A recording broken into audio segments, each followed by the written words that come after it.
आगे बढ़ेंगे। बीजेपी प्रदेश अध्यक्ष राजीव बिंदल ने कहा कि हिमाचल में सुखू सरकार हरियाणा के चुनाव में कांग्रेस की हार और उसके साथ हिमाचल की सरकार का जो कनेक्शन है उसके बाद हुई फजीयत से बचने के लिए खुद सीएम तरह तरह की बहानेबाजी पर उतर आए हैं। सीएम का यह कहना है कि बीजेपी ने 5,000 करोड़ का बोझ हिमाचल की जनता पर लाद दिया है और 1,500 संस्थान खोल दिए। तो यह संस्थान, स्कूल, अस्पताल आदि जनसेवा के माध्यम है। अगर इनसे जनता पर पैसे का बोझ पड़ता है तो वह सच में किसी भी सरकार को करना चाहिए। और सुखू सरकार ने बहुत बड़ा रिकॉर्ड कायम किया है। 70 साल में इतिहास में किसी भी सरकार ने संस्थान बंद नहीं किए, लेकिन वर्तमान कांग्रेस सरकार ने 1,500 के लगभग संस्थान बंद किए। यह इसीलिए बंद किए क्योंकि इन संस्थानों को चलाने के लिए सीएम के पास धन नहीं है, लेकिन कांग्रेस के पास अपने मित्रों को धन देने के लिए कोई कमी नहीं है। गैर कानूनी तौर पर सीएम जो है सीपीएस लगाने हो या फिर लेकिन व्यवस्था करनी हो, उसके लिए धन की कोई कमी नहीं है, परंतु संस्थान चलाने के नाम पर वह धन की कमी आड़े आ रही है। हिमाचल प्रदेश की कांग्रेस की सुखविंदर सिंह सुक्खू के नेतृत्व वाली सरकार हरियाणा के चुनाव में कांग्रेस की हार और उसके साथ हिमाचल की सरकार का जो कनेक्शन है उसके बाद हुई फजीहत से बचने के लिए सुखविंदर जी अब तरह तरह की बहानेबाजी करने के ऊपर उतर आए हैं। उनका ये कहना कि भारतीय जनता पार्टी ने 5,000 करोड़ रुपए का बोझ वो हिमाचल की जनता पर लाद दिया और 1,500 संस्थान खोल दिए। तो ये संस्थान, वो स्कूल, वो अस्पताल, वो कॉलेज, वो प्राइमरी हेल्थ सेंटर, वो पटवार सर्कल, वो बीडीओ के दफ्तर, ये सब विकास के और जनसेवा के माध्यम हैं। अगर इससे और जनता पर पैसे का बोझ पड़ता है तो वो सच में किसी भी सरकार को करना चाहिए। और सुखविंदर जी की सरकार ने बहुत बड़ा रिकॉर्ड कायम किया।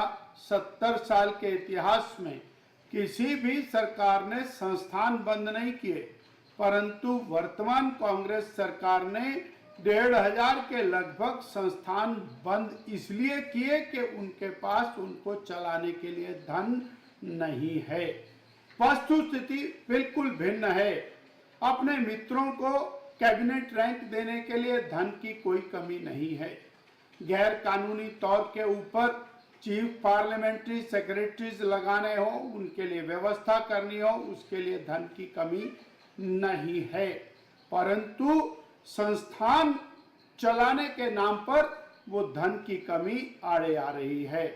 वास्तविक स्थिति बिल्कुल अलग है जैसा उन्होंने बताया। इन्होंने 2,200 करोड़ रुपया पिछले 1 वर्ष 1.5 वर्ष में प्रदेश के खजाने में डालने की बात की है। गरीब आदमी, सामान्य व्यक्ति जो प्रतिदिन डीजल का उपयोग करता है, ट्रकों के रूप में, बसों के रूप में, जीपों के रूप में, गाड़ियों के रूप में, ट्रैक्टर के रूप में और पानी की स्कीमों के रूप में उस डीजल के ऊपर 7 रुपए लीटर का वैट लगाकर 1,500 करोड़ रुपया गरीब की जेब में से निकाल लिया और वो उसको अपनी आमदनी बता रहे हैं। गरीब की जेब में से पैसा निकालना, चाहे वो पानी के ऊपर टैक्स लगाना, बिजली के ऊपर टैक्स लगाना, बिजली का रेट बढ़ाना, स्टाम्प ड्यूटी को बढ़ाना, वो राशन जो डिपो में मिलता है उसके दाम को बढ़ाना, बिजली की सब्सिडी को खत्म करना, ये सारी चीजें करके आप हिमाचल की जनता से और पैसा एक्सट्रैक्ट कर रहे हैं, ऐंठ रहे हैं और विकास के नाम पर शून्य है। ये आज की वास्तुस्थिति है और इसको व्यवस्था परिवर्तन का नाम देकर के हीरो बनने का प्रयास कर रहे हैं। वास्तुस्थिति ये है कि केंद्र सरकार के सहयोग के बिना 1 मिनट भी यह सरकार चल नहीं सकती, चल नहीं रही है।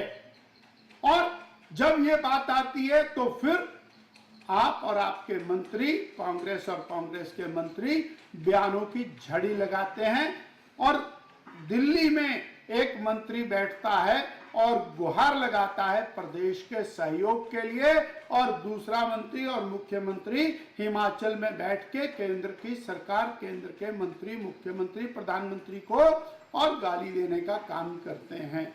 ये पूरी की पूरी दोगली बात है।